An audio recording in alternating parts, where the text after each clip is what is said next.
সরাইল উপজেলা আদ-দাওয়াহ ফাউন্ডেশন আত্মপ্রকাশ অনুষ্ঠান অনুষ্ঠিত হয়েছে। সোমবার ১-৬ জুন বিকেলে সরাইল উপজেলা মডেল মসজিদ হল রুমে অনুষ্ঠিত হয় উক্ত অনুষ্ঠান। আদ-দাওয়াহ ফাউন্ডেশন আত্মপ্রকাশ অনুষ্ঠানে ৬-৪ জনকে সদস্য করে একটি কমিটি ঘোষণা করা হয়। প্রধান উপদেষ্টা পদে নাম ঘোষণা করা হয়েছে আল্লামা শায়েখ সাজিদুর রহমান।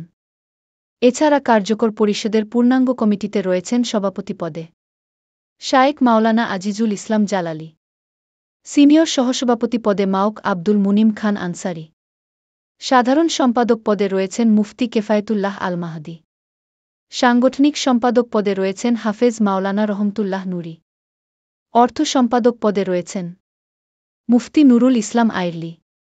উক্ত সভায় স্বাগত বক্তব্যে প্রদানের সময় সংগঠনের সম্মানিত সভাপতি শায়েখ আজিজুল ইসলাম জালালী বলেন, ওয়াজ নসিহতে আমাদেরকে হেকমতের সহিত কথা বলতে হবে এবং সুন্দর সুন্দর কথার মাধ্যমে মানুষকে দ্বীনের দিকে আহ্বান করতে হবে। তিনি আরও বলেন, এই সংগঠন মানবতার কল্যাণে সবসময় মানুষের পাশে থাকবে। এটি একটি অরাজনৈতিক সংগঠন। এ সংগঠনের লক্ষ্য উদ্দেশ্য মানবতার কল্যাণে কাজ করা, আল্লাহর দ্বীনকে সমাজে প্রচার করা।